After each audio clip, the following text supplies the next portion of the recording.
Quiero que usted me acompañe en la lectura del libro de Juan, capítulo 9, versículo 1 en adelante. Libro de Juan, capítulo 9, versículo 1 dice de la siguiente manera. Dice: al pasar Jesús vio a un hombre que era ciego de nacimiento. ¿Cómo era? Diga conmigo, era ciego, no era ciego, era ciego de nacimiento. Y le preguntaron sus discípulos diciendo: Rabí, o maestro, ¿quién pecó, este o sus padres, para que haya nacido ciego? Respondió Jesús: no es que pecó este ni sus padres, sino para que las obras de Dios se manifiesten en él. Me es necesario hacer las obras del que me envió, entre tanto que el día dura y la noche viene, cuando nadie puede trabajar. Entre tanto que estoy en el mundo, dice Jesús, luz soy del mundo. Versículo 6. Dicho esto, mire lo que hace, una cosa bien extraña. Escupió en tierra e hizo lodo con la saliva y untó con el lodo los ojos del ciego.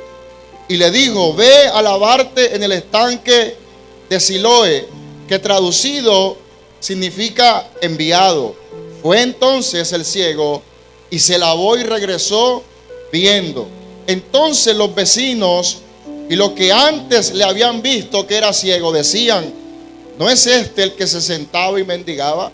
Unos decían: él es, y otros: a él se parece. Y él decía: yo soy. Y le dijeron: ¿cómo te fueron abiertos los ojos? Respondió él y dijo: aquel hombre que se llama Jesús hizo lodo, me untó los ojos y me dijo: ve al Siloé y lávate. Y fui y me lavé y recibí la vista. Entonces le dijeron: ¿dónde está él? Y él dijo: no sé. Versículo 13. Llevaron ante los fariseos al que había sido ciego. Y era día de reposo cuando Jesús había hecho el lodo y le había abierto los ojos. Volvieron pues a preguntarle también los fariseos cómo había recibido la vista. Él le dijo: me puso lodo sobre los ojos y me lavé y vi. Entonces algunos de los fariseos decían: este hombre no procede de Dios, hablando de Jesús, porque no guarda el día de reposo. Otros decían: entonces ¿cómo puede un hombre pecador hacer estas señales?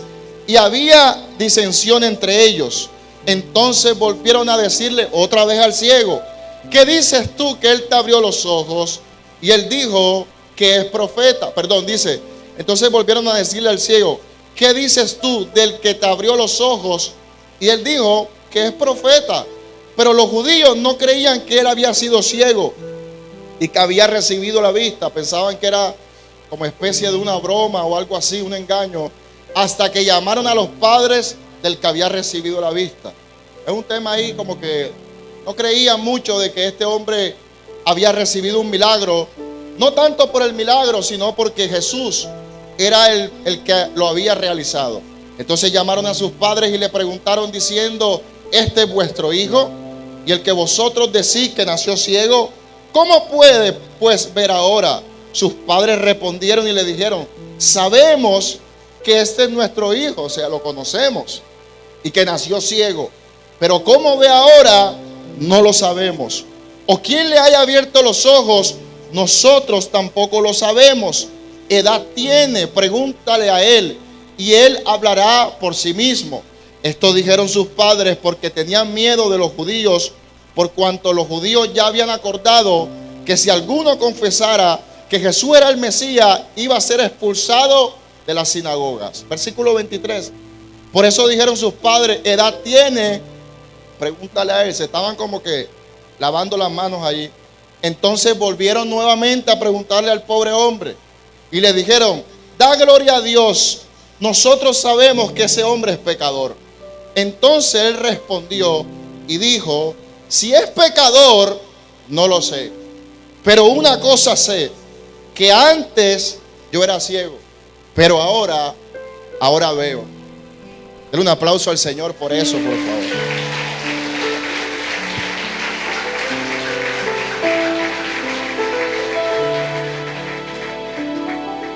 Cuando tú lees esta historia en el libro de Juan, capítulo 9, Es una historia bastante interesante y profunda y particular, porque el capítulo 9 habla de la historia de un hombre que recibe un milagro en medio de un acontecimiento que usted necesita saber para poder asimilar el contexto de esta historia.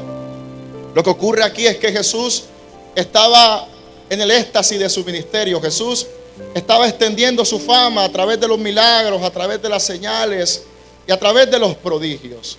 Y en contra de la vida de Jesús se levanta una persecución, porque muchos estudiosos, eruditos, fariseos, no recibían a Jesús como el Mesías. De hecho, si usted va hoy a Israel, hasta el día de hoy, muchos judíos no reciben a Jesús como el Mesías, porque al parecer Jesús no cumple con las expectativas que ellos tenían de Mesías.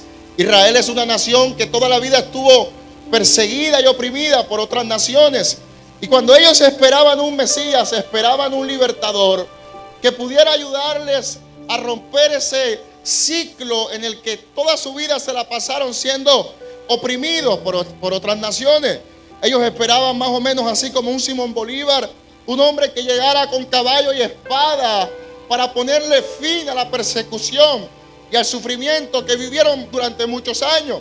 Pero Jesús se presenta de una manera inesperada. Jesús entra a Jerusalén montado en un burrito y con un mensaje extraño para ellos, con un mensaje diferente a lo que ellos esperaban. Jesús decía que si alguien te pegaba una cachetada, entonces tú colocaras la otra mejilla. Y por esto y algunos otros factores, los judíos no aceptan a Jesús como el Mesías. Tienen un recelo hacia Él. Hay una persecución. Piensan que es un falso profeta, porque antes de Jesús muchos se habían autoproclamado Mesías.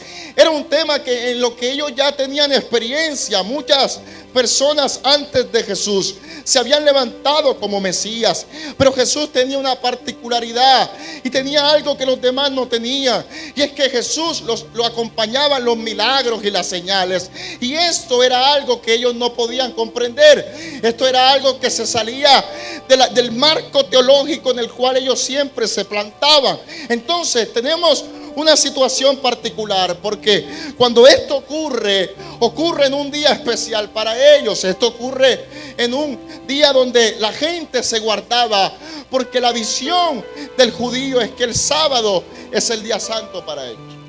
De hecho, cuando vayamos a Israel, usted se va a dar cuenta que allá los sábados cierran las tiendas, cierran los centros comerciales. Allá nadie trabaja los sábados. El Shabbat comienza el viernes a las 6 de la tarde, si no estoy mal, y se termina el sábado a las 6 de la tarde, 24 horas. Era un día especial, era un día de reposo, era un día en el que nadie hacía nada, solamente descansaban y de alguna manera meditaban en la palabra del Señor. Ahora, este día en el que todos estaban descansando, los discípulos estaban caminando con Jesús, y en medio de esa caminata se presenta la oportunidad de hacerle una pregunta a Jesús. Y la pregunta surge en base a la experiencia o a la vida de una persona que seguramente era muy conocida para todos. La Biblia no menciona el nombre de este hombre, pero dice que tenía una particularidad, y es que era ciego. Levante su mano derecha y diga conmigo: era un ciego.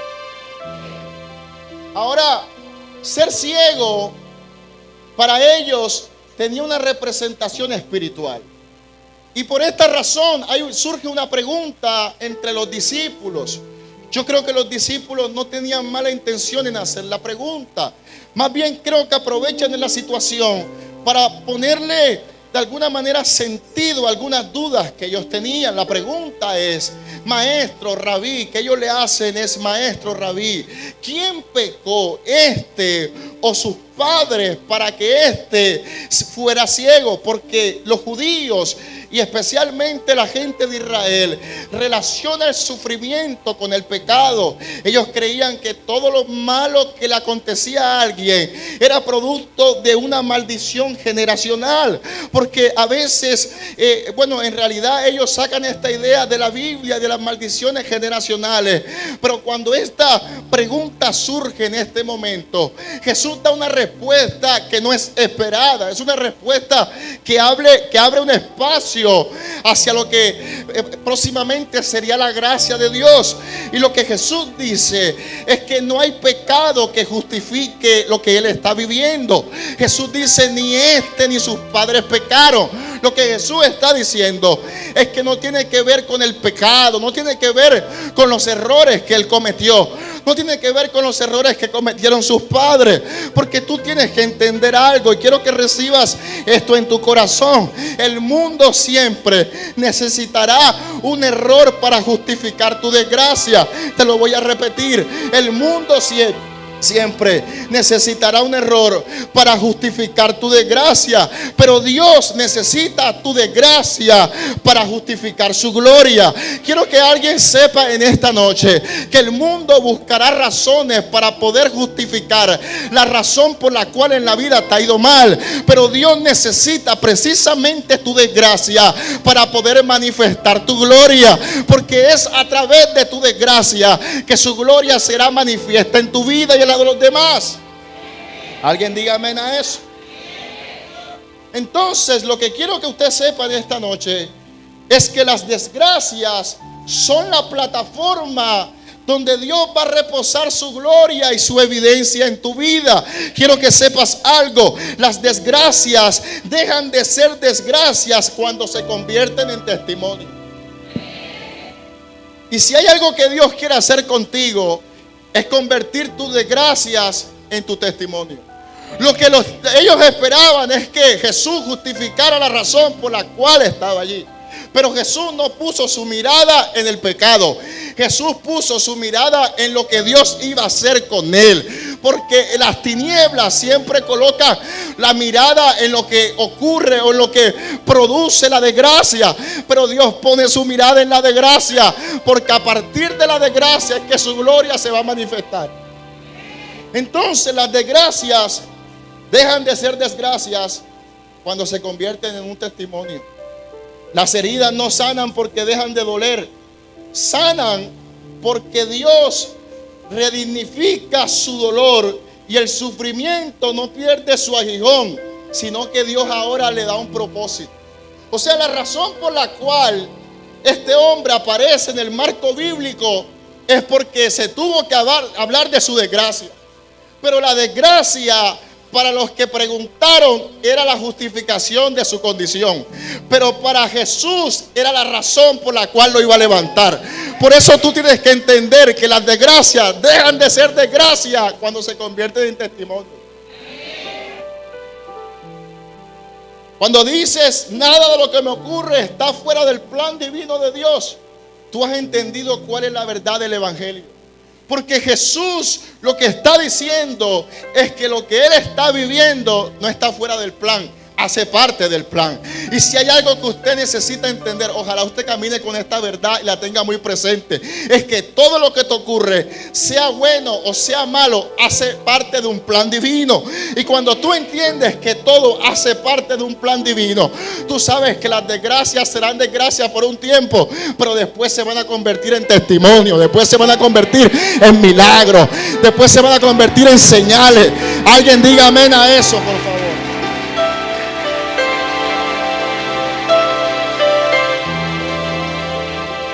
Por eso me encanta el Salmo 139. Cuando el salmista dice: mi embrión vieron tus ojos, y en tu libro estaban escritas todas aquellas cosas que fueron luego formadas. Esto significa dos verdades poderosas. Número uno, Dios vio tu historia antes que tú la sufrieras. Por eso tu dolor no es sorpresa para Dios. Tu sufrimiento no es una sorpresa para Dios, porque Dios vio tu dolor antes que tú lo vivieras, y Dios escribió propósito incluso en aquello que tú no habrías elegido como vida. Tu dolor no toma por sorpresa a Dios. No lo toma por sorpresa. A veces yo escucho a gente decir: Dios, te olvidaste de mí. No, Dios no se olvidó de ti. Dios escribió esa parte de tu vida. Dios escribió ese capítulo de tu vida. Dios escribió aquellos acontecimientos que muchas veces nos roban la paz, que nos roban la esperanza, que nos roban la fe. Porque tú tienes que entender que aún las heridas hacen parte de lo que Dios va a hacer contigo. Y quiero que recibas esto en tu corazón. Las heridas sanan, no porque no duelen, sino porque su dolor ahora tiene un sentido y tiene un significado. Es una cosa muy diferente que la vida duela y no se entienda la razón. Pero cuando tú entiendes que tu ceguera tiene una razón y que incluso Jesús sabía que ese día se iba a encontrar con ese tipo y que iban a hacer esa pregunta y que ahí iba a comenzar su historia, entonces tú tienes que entender que hasta el dolor tiene destino para ti, que hasta las veces que te cerraron la puerta, en realidad Dios estaba orquestando un plan para ti. Vengo a decirle a alguien: nada está al azar. Dios no está jugando a ser Dios. Dios tiene toda mente fríamente calculado, y seguramente del dolor saldrá un testimonio del que después te vas a sorprender y te vas a gozar. Alguien dígame eso.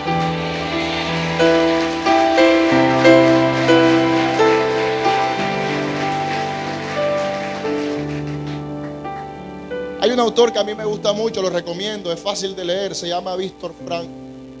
Víctor Frank tiene una visión interesante de la vida, y él tiene una frase muy, creo que la toma de otro autor, pero yo la conocí por medio de él. Él dice: quien tiene un porqué para vivir puede soportar casi cualquier cómo. Y este hombre es un hombre que tuvo que vivir la difícil situación de estar preso, esclavizado en un campo de los nazis. Si tú lees su libro, yo se lo recomendé a Jocelyn. Es de los pocos libros que a mí me han hecho llorar, pero como un niño, porque el tipo da mucho detalle, da muchas especificaciones de cómo vivieron allá adentro. De hecho, hay algunas partes que nunca se me olvida, y nunca se me olvida que él dice que en una noche uno de sus compañeros de prisión estaba teniendo una pesadilla, y él intentó despertarlo. Al ver que la pesadilla le estaba causando incomodidad, el hombre estaba revolcándose ahí en su pesadilla. Y dice Víctor que cuando lo fue a despertar, él pensó y prefirió no despertarlo, porque dice que cualquier pesadilla era mejor que la realidad que ellos estaban viviendo. Era una crisis difícil, una situación compleja. Si usted lee su historia, usted llora. El tipo es médico, cae preso, está a punto de perder la vida, tiene una enfermedad fuerte, pero dice que aún en medio de su dolor se convirtió en el médico de sus compañeros. No tenía fuerzas, no tenía razones para estar allí, pero se convirtió en el médico de ellos. Y él cuenta que en una oportunidad con otro compañero encontraron la manera de poder escaparse de los campos de concentración. Y dice que todo estaba listo para escaparse. Y la noche en que se fue a escapar, ya estando a punto de salir de aquel lugar, él cuenta que no pudo olvidar la mirada de sus compañeros, de sus pacientes enfermos, y por esa razón se devolvió. No quiso escaparse, porque aún en medio de la crisis que vivía, encontró un sentido a sus heridas. Y entendía que aunque él sufría, él era la esperanza de mucha gente. Y por eso se devolvió. Por eso vengo a decirle a alguien: cuando tus heridas toman sentido y toman significado, entonces no te van a avergonzar. Ellos preguntaron: ¿quién pecó, este o su padre? No importa quién pecó. No se trata de esto. Se trata de lo que ustedes van a comenzar a ver a partir de esa crisis, a partir de esa situación. Y hay algo que tú tienes que entender, y es que el sufrimiento deja de ser sufrimiento en el momento en que encuentra un sentido, en el momento en que encuentra una razón. Y este hombre había vivido una vida triste, complicada, difícil, porque era ciego. Pero hay un detalle que casi todos ignoramos, y es que la Biblia nos deja saber a qué se dedicaba este hombre. Y la Biblia dice que este hombre era ¿qué? Un mendigo. Levante su mano derecha, diga conmigo: era un mendigo. Vamos, pero dígalo con fuerza, diga: era un mendigo. Y esto es interesante, parece algo simple, pero en realidad esconde una profundidad. interesante porque se hizo mendigo. Profeta Eder, pero ¿cómo no se va a hacer mendigo si era ciego? Bueno, sí, seguramente la razón por la cual se dedicó su vida a mendigar es porque este hombre nació ciego y ciertamente no tuvo la culpa de su condición. Pero si hay algo que yo he aprendido en la vida es que, sin embargo, a pesar de las condiciones en las que vivimos, en las que nacemos, en las que nos toca desarrollarnos, en realidad el hecho de decidir quién quieres ser es una necesidad, o más bien una opción muy personal tuya, porque ser ciego no significaba que tenía que ser mendigo en la vida. Ser mendigo es una decisión que él toma bajo la fractura de su dolor. Él decidió ser mendigo, porque ser ciego, aunque el contexto cultural influye, en realidad alguien que decide levantarse del dolor, de la ceguera, de las limitaciones, de la mentalidad de fracaso, es alguien que se puede contraponer a lo que su realidad dice. ¿Sabes por qué? De hecho, yo conozco un montón de gente que es ciega y llegó muy lejos. De hecho, aquí en Colombia hay un hombre que se llama Leandro Díaz, si no estoy mal. Es un compositor impresionante, un tipo que llevó la música a otro nivel y era ciego, porque es que la ceguera, aunque es una condición que con la que nace esta persona, su decisión de ser mendigo era algo muy personal de él. Lo que quiero que sepas es que la última de las libertades humanas es el poder de elegir qué actitud vas a tomar frente a las circunstancias de la vida. Eso también lo dice Víctor Frank. Dice que lo que nos hace humanos es nuestra capacidad de poder decidir quiénes queremos ser frente a las circunstancias de la vida. Los animales no pueden decidir. Por muchos que ellos quieran, no pueden decidir. Los extraterrestres, no sabemos si existen, no pueden decidir. Pero si hay algo que Dios puso, de hecho, en el Génesis fue donde se incrustó eso. Dios nos dio la libertad de decidir. Y aunque la decisión que se tomó fue mala, revela que es una propiedad muy nuestra y muy humana. Porque el ser ciego era algo que escapaba a su decisión. Pero ser mendigo es una condición que él adopta en base a su sufrimiento y a su dolor. Por eso quiero que entienda que la última de las libertades que usted tiene, la vida te podrá quitar todo. Te lo podrán quitar, te podrán quitar un empleo, te podrán quitar una familia, no sé, te podrán quitar dinero. Pero lo único que no te podrán quitar es la capacidad de decidir cómo vas a enfrentar esa crisis, cómo vas a enfrentar esa situación. Yo no soy ignorante del dolor, yo no soy ignorante de las cosas que te pasaron. Sé que eso afecta, sé que eso influye, sé que eso condiciona, pero también sé que hay una potencia dentro de ti, y es la potencia de levantarte y decidir contraponerte a esa situación. O sea, si hay algo que Dios puso fuerte dentro de ti que el diablo puede tomar, es tu capacidad de decidir. Es tu capacidad de decidir. El problema es que la gente quiere justificar todo en lo que le pasó, en lo que le hicieron. Y casi siempre aliviamos las cargas llorando. Y quiero decirte algo que va a sonar a regaño, pero no es regaño. Las lágrimas conmueven, pero solamente las decisiones transforman. Usted puede venir a la iglesia y llorar todo lo que usted quiera. No está mal desahogarse. Este es un lugar para eso. Aquí vamos a llorar con usted. Vamos a escucharlo, vamos a acompañarlo. Pero si usted no decide su vida, nada va a pasar. Usted puede ir a una consejería y usted puede llorar todo lo que usted quiera. Hasta la pastora va a llorar con usted. Pero si usted no decide, nada va a pasar. Va a seguir siendo lo mismo. Y es lo que quiero que sepas, que este hombre, aunque fue su vida difícil, ¿por qué? Porque nació ciego. O sea, él no escogió ser ciego, lo hicieron ciego, pero él fue el que escogió hacerse mendigo.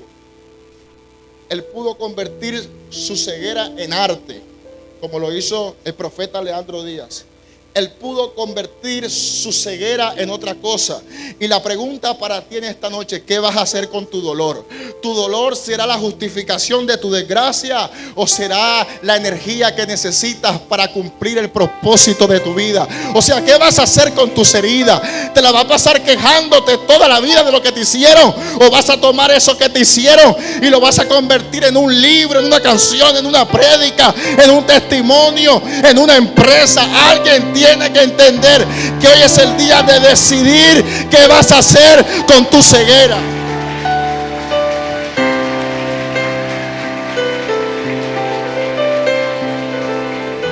Sacude a tu vecino así con violencia. Dile: decide, decide. Hay cosas que tú tienes que soltar este año. Lo más espiritual que usted puede hacer este año es salirse de algunos círculos que no te convienen. Abandonar algunas amistades. No porque tú seas bollón, no por eso, sino que hay amistades que ya no te convienen. Hay relaciones que no te convienen. O sea, mi amor, si tú estás orando para que Dios te hable, te lo voy a decir de parte de Dios: suelta ese maluco, no te conviene. Sí, porque hay gente que quiere justificar.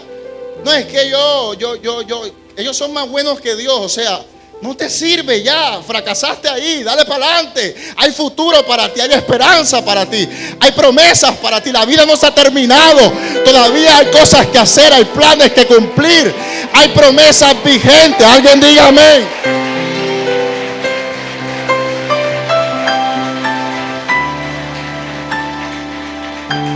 No, que yo fracasé un negocio, como me dice un discípulo que amo tanto.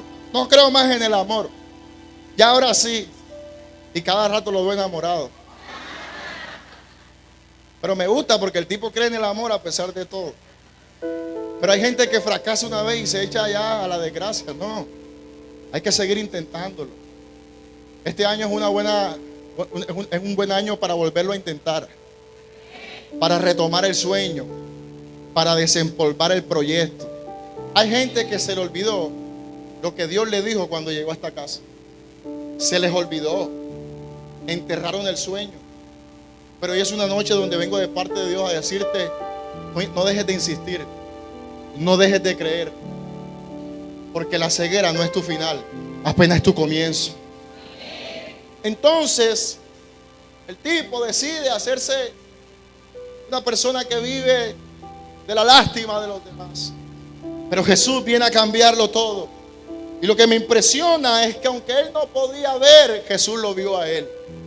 Y tú tienes que entender que tú no necesitas ver a Dios. Basta con que Dios te vea a ti, con que Dios sepa de ti, con que Dios mencione tu nombre.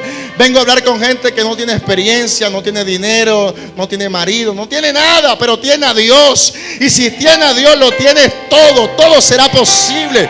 No hay puerta que no se pueda abrir para alguien que ha sido visto por el ojo de Dios. Y Jesús lo ve. Y Jesús es un poco rebelde, un poco revolucionario Jesús. El tipo viene, escupe en tierra, que si no hace eso hoy, mejor dicho, lo sacan de aquí. Escupe en tierra, toma barro, hace especie de unos ojos, porque usted sabe que usted y yo estamos creados con barro, pero esos ojos también llevaban su ADN. Hay un tema profético allí. Él viene y ensucia su cara con barro y ahora lo envía al Siloé. ¿Cómo es? Siloé. Siloé, ve al Siloé. Y cuando tú ves esa situación, da la impresión que Jesús es un poco particular. Parece que Jesús no tiene esa palabra que se utiliza mucho hoy, empatía con este hombre. ¿Cómo que lo vas a mandar al Siloé? O sea, tú eres Jesús. Tú eres la potencia del mundo. Tú eres Dios hecho hombre. ¿Cómo que le ensucias la cara a este tipo? Tú lo estás dejando como en vergüenza. Y aparte de eso, lo mandas a caminar a un lugar que seguramente para él será difícil llegar.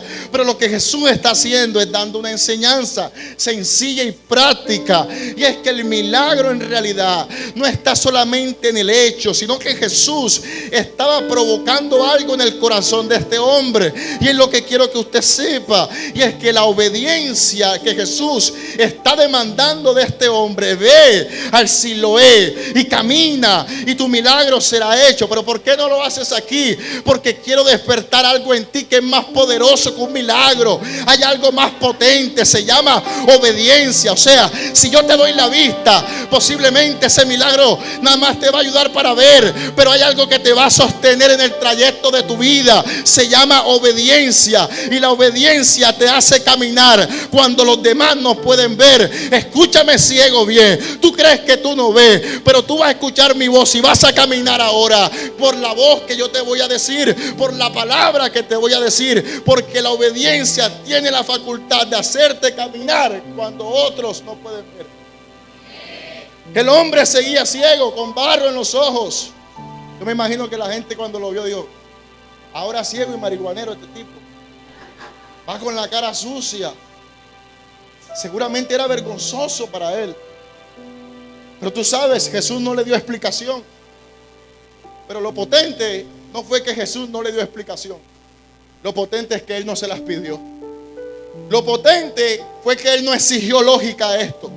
Lo potente fue que él no negoció el proceso, simplemente obedeció. Y quiero que sepa que la fe verdadera no es ver para creer. ¿Sabes cuál es la verdadera fe? Es obedecer sin ver. Porque tú tienes que saber que la obediencia es la llave que va a abrir puertas. Hay gente que es muy lógica, que es muy estratégica, que saca mucha cuenta. Esa gente experimentará milagros, pero hasta cierto límite. Pero hay gente trastornada y loca. Me parece que aquí hay gente de esa que no pide explicaciones, que camina sin pedir nada. Son la gente que va a ver la locura más grande de Dios. Prepárate para ver los milagros más sorprendentes, más extraños, más particulares. Son los milagros que tú vas a experimentar. Me imagino el domingo el ciego dando el testimonio en la iglesia. 2 ciegos pasen aquí. Usted, no, Jesús me dijo: ve ahora, listo. Y usted, no, lo mío es una historia. A mí me echó barro, me escupió. O sea, una locura. Era un milagro particular, era un milagro profundo, era un milagro diferente. Y ese tipo de milagros solamente lo experimenta aquellos que son capaces de obedecer.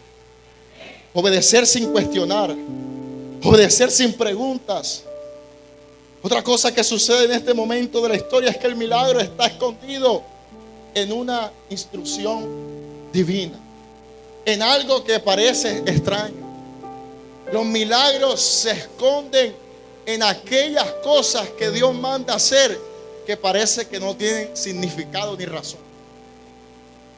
Son milagros particulares. Ve y lávate en Siloé. ¿Pero por qué Siloé, Jesús? ¿Por qué caminar? ¿Por qué no me sanas aquí? Porque Dios no solo quería sanarlo, quería formar una dependencia y una fe en su corazón.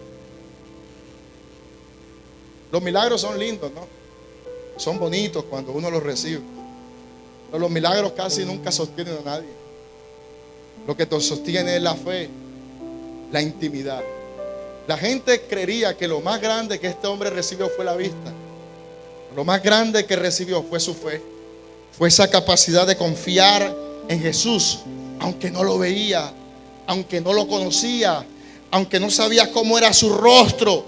Este hombre es un hombre que recibió más que un par de ojos. Recibió fe, y la fe tiene la capacidad de ver por encima de la visión natural. La fe es una visión superior. Es una visión que no necesitas ojo físico. Es una visión donde tú puedes ver lo que todavía no acontece. Es una visión donde tú puedes ver oportunidades donde otros vieron desgracia. Es una visión donde tú puedes ver revelación donde otros no ven nada. Y es lo que Jesús quiere hacer contigo. No solamente te quiere permitir ver lo físico, te quiere permitir ver lo espiritual. Lo tercero es que la obediencia activa lo que el toque inició. Jesús comenzó algo, pero el hombre lo activó. Aquí se van a ir los amenes. La gente de hoy es loca porque le profetiza. Pero quiero que sepas que la profecía demanda un compromiso. O sea, si Dios me dice a mí, tú vas a ser un predicador, y yo me quedo viviendo de la misma manera, yo no voy a llegar a ningún lugar.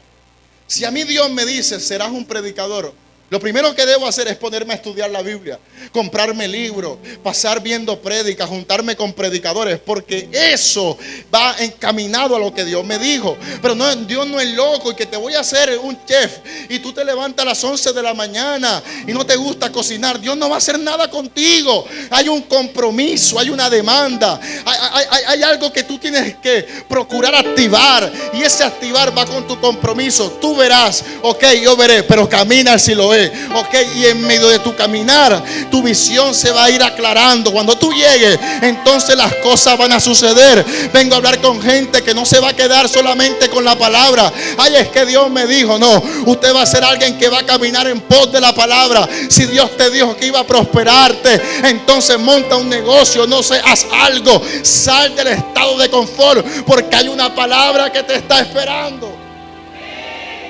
No, Dios me dijo que este año sí voy a conseguir marido.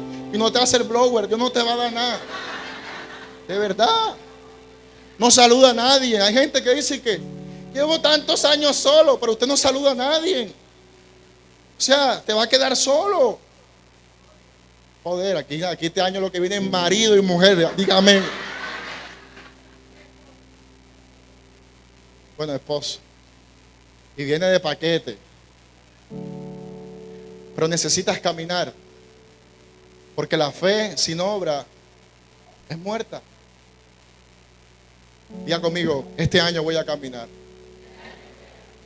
Y este hombre caminó y recibió el milagro. Su vida fue transformada para siempre. Pero este milagro desata un conflicto entre los fariseos y el ministerio de Jesús. Los fariseos no podían creer que Jesús era capaz de hacer milagros. Los fariseos creían que Jesús era un impostor, era un farsante. Y cuando lo abordan y le preguntan al ciego quién hizo el milagro, el tipo da una respuesta que uno puede deducir que no sabe ni quién es Jesús. Dice, es un profeta, no sé quién es. El tipo lo abordan, le preguntan. De hecho, si tú lees el capítulo completo te dará risa, hasta toma rabia. Dice, bueno, ya, ¿qué tanto me preguntan? Porque es una situación en la que él no sabe responder. Pero hay una demanda, y es que hay gente que quería saber si en verdad Jesús había hecho el milagro. No solamente estaban los fariseos ahí, también estaba el pueblo expectante a ver si en realidad este era el Mesías. Para los religiosos no podía ser el Mesías, pero habían corazones allí con esperanza, esperando escuchar que quizás este era el Mesías. Y tú sabes que este hombre que no tiene conocimiento bíblico, era ciego, jamás leyó la Torá, jamás fue a un lugar de estudio, no tiene conocimiento, es un ciego. Pero el tipo dice algo profético y súper profundo. Cuando él ve la insistencia de la gente, él dice, bueno, yo no me sé ningún versículo, yo no me sé la Biblia, yo no sé predicar, yo no toco el piano, pero solamente una cosa sé. ¿Y qué es lo que usted sabe, señor ciego? Bueno, lo único que yo sé es que antes era ciego, pero ahora veo. Y vengo a hablar con gente que se va a convertir en un testigo como ese ciego. Quizás tú nunca serás predicador, quizás tú nunca tendrás la oportunidad, no sé, por pena, por personalidad, pero si algo tú sí tienes, es un testimonio vivo tuyo, personal, que la gente necesita escuchar, que la gente necesita recibir. Porque la pregunta ahora es, ¿quién era más ciego? Estos tipos que no podían ver que Jesús era el Mesías, o el ciego que estaba ciego pero lo pudo ver en revelación. Y vengo a hablar con gente que tiene revelación, que tiene visiones de Dios, que tiene experiencias divinas. Te vas a levantar como un testigo. Tú eres el testigo que este mundo necesita. Tú eres. ¿Pero de qué voy a hablar? De tu experiencia, de lo que Dios hizo contigo, de lo que Dios hizo en tu casa, de lo que Dios hizo en tu familia. Tú sabes, yo ando en unos contextos donde se anula de inmediato a Dios. No le dan ni la oportunidad ni el espacio. Pero un día me llené de furia y dije, mira, no te lo puedo explicar, te lo juro, yo no te lo puedo explicar ni desde la filosofía, ni te lo puedo explicar desde ninguna ciencia. Tú tienes que vivirlo, tienes que experimentarlo, porque yo antes era ciego, pero ahora veo. Y esa es la prueba más clara de que hay un Dios que tiene planes con nosotros y que hay un Dios que transforma vidas.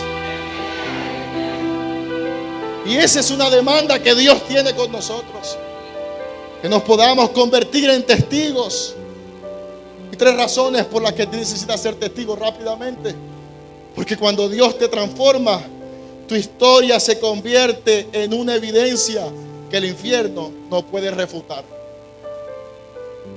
Mira, el diablo puede refutar todo. Nuestro pasado, nuestro testimonio. Quizá alguna persona se puede levantar en contra. No, que yo lo vi. Pero si algo que no puede refutar nadie es lo que Dios está haciendo en nuestro corazón. Para eso no necesitas teología. No estoy diciendo que no estudie. Yo creo que usted me entiende, ¿no? Yo, otro día Mami Sari se reía porque yo le decía que cuando yo tuviera mi iglesia, yo, bueno, iba a ser un enfermo porque yo no quiero que la gente no sepa Biblia. Yo lo creo por una razón, porque es la razón que me ha ayudado a mantenerme aquí.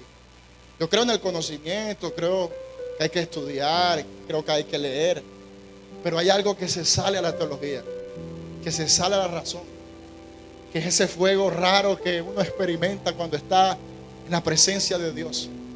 Que yo se lo digo a mis compañeros, yo no puedo entender cómo para sanar a alguien desde el punto de vista psicológico hay que implementar un montón de cosas. Y hay gente que yo he visto en la iglesia que nada más le ponen la mano en la cabeza y sale de ahí. O sea, yo creo que no va a ir mal con la terapia, chicos, porque esto es caro y esto demora. Vamos a tener que montar mejor una iglesia porque la iglesia es más efectiva. O sea, el poder de Dios no tiene límite, no tiene explicación, no tiene barreras.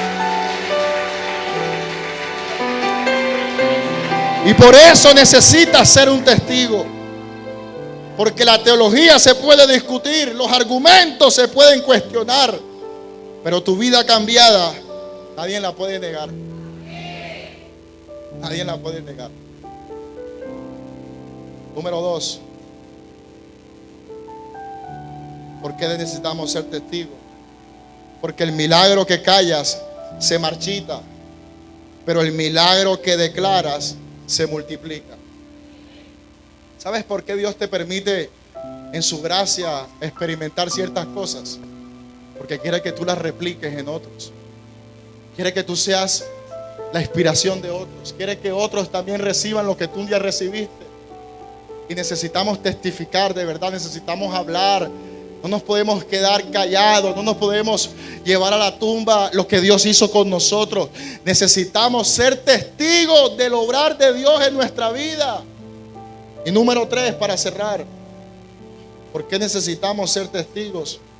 Porque otros necesitan escuchar lo que tú necesitabas escuchar cuando estabas roto.